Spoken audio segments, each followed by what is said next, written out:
जय श्री राम दोस्तों। आज आपका स्वागत है फिर से एक नई कहानी के साथ, कथा के साथ।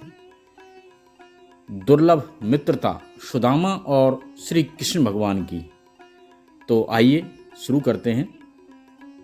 और जैसे ही द्वारकाधीश ने तीसरी मुट्ठी चावल उठाकर फांक लगानी चाही, रुक्मणी ने जल्दी से उनका हाथ पकड़कर कहा, क्या भाभी के लाए इन स्वादिष्ट चावलों के स्वाद का सारा सुख अकेले ही उठाएंगे स्वामी? हमें भी तो ये सुख उठाने का अवसर दीजिए। द्वारकाधीश के अधरों पर एक अर्धपूर्ण स्मित उपस्थिति हो गई। उन्होंने चावल वापस उसी पोटली में डाले और उसे उठाकर अपनी पटरानी को दे दिया। सुदामा के साथ बातें करते हुए कब कृष्ण उनके पांव दबाने लग गए, ये सुदामा को पता ही नहीं चला। सुदामा सो चुके थे, किंतु कृष्ण अपनी ही सोच में मगन उनके पांव दबाते हुए बचपन की बातें याद करते चले जा रहे थे कि तभी रुक्मणी ने उनके कंधे पर हाथ रखा।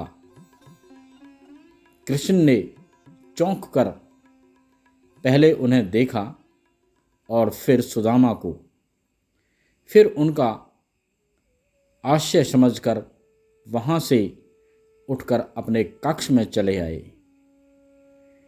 कृष्ण की ऐसी मगन अवस्था देखकर रुक्मणी ने पूछा, स्वामी, आज आपका व्यवहार बहुत ही विचित्र प्रतीत हो रहा है।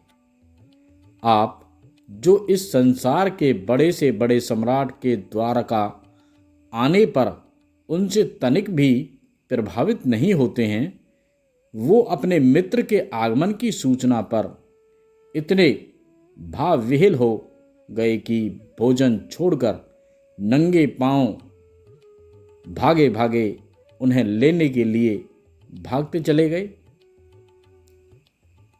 आप जिनको कोई भी दुख, कष्ट या चुनौती कभी रुला नहीं पाई, यहाँ तक कि जो गोकुल छोड़ते समय मैया यशोदा के आंसू देखकर भी नहीं रोए, वे अपने मित्र के जीर्ण शीर्ण घावों से भरे पांवों को देखकर इतने भावुक हो गए कि अपने अश्रुओं से ही उनके पांवों को धो दिया।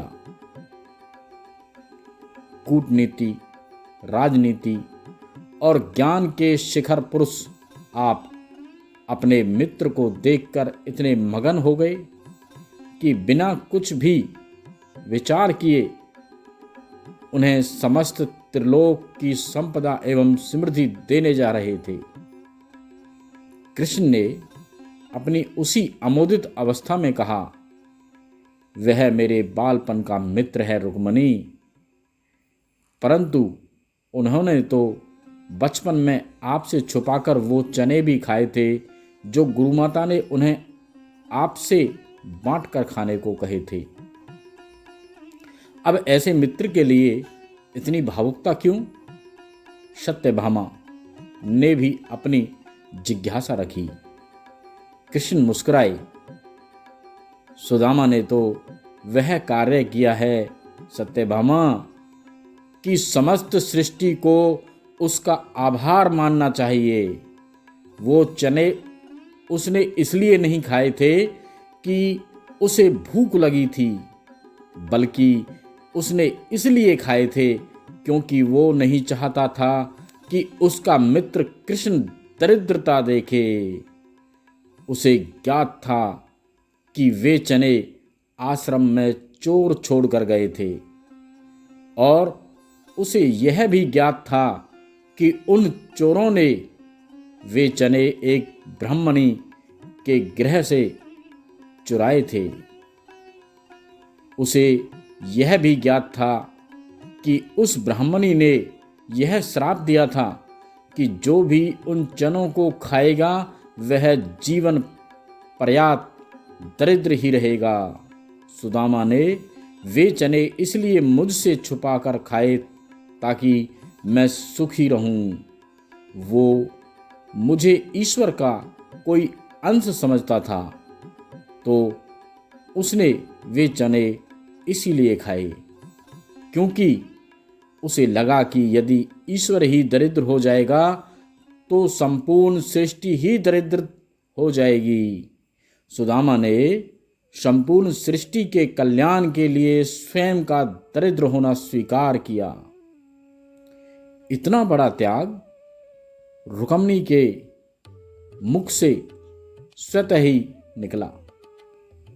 मेरा मित्र ब्राह्मण है रुक्मिणी, और ब्राह्मण ज्ञानी और त्यागी ही होते हैं। उनमें जन कल्याण की भावना कूट कूट कर भरी होती है। इक्का दुक्का अपवादों को यदि छोड़ दिया जाए तो ब्राह्मण ऐसे ही होते हैं। अब तुम ही बताओ, ऐसे मित्र के लिए हृदय में प्रेम नहीं तो फिर क्या उत्पन्न होगा प्रिय? गोकुल छोड़ते हुए मैं इसीलिए नहीं रोया था क्योंकि यदि मैं रोता तो मेरी मैया तो प्राण ही छोड़ देती, परंतु मेरे मित्र के ऐसे पांव देखकर, उनमें ऐसे घावों को देखकर मेरा हृदय भर आया। रुक्मिणी, उसके पांव में ऐसे घाव और जीवन में उसकी ऐसी दशा मात्र इसीलिए हुई क्योंकि वह अपने इस मित्र का भला चाहता था। पता है रुक्मिणी, परिवार को छोड़कर किसी और ने कभी इस कृष्ण का इतना भला नहीं चाहा। लोग बाग तो मुझसे उनका भला करने की अपेक्षा रखते हैं। बस सुदामा जैसे मित्र ही होते हैं जो अपने मित्र के सुख के लिए स्वेच्छा से दरिद्रता एवं कष्ट का आवरण ओढ़ लेते हैं। ऐसे मित्र दुर्लभ होते हैं और न जाने किन पुण्यों के फलस्वरूप मिलते हैं। अब ऐसे मित्र को यदि त्रिलोक की समस्त संपदा भी दे दी जाए तो भी कम होगा। कृष्ण अपने भावुकता से भराए हुए स्वर में बोले। इधर कक्ष में समस्त रानियों के नेत्र सजल थे और उधर कक्ष के बाहर खड़े सुदामा के नेत्रों से गंगा यमुना बह रही थी।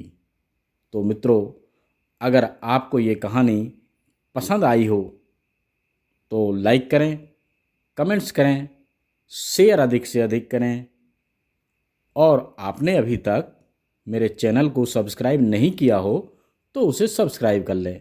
फिर मिलते हैं। तो दोस्तों, फिर मिलते हैं एक और नई कथा लेकर के, कहानी लेकर के।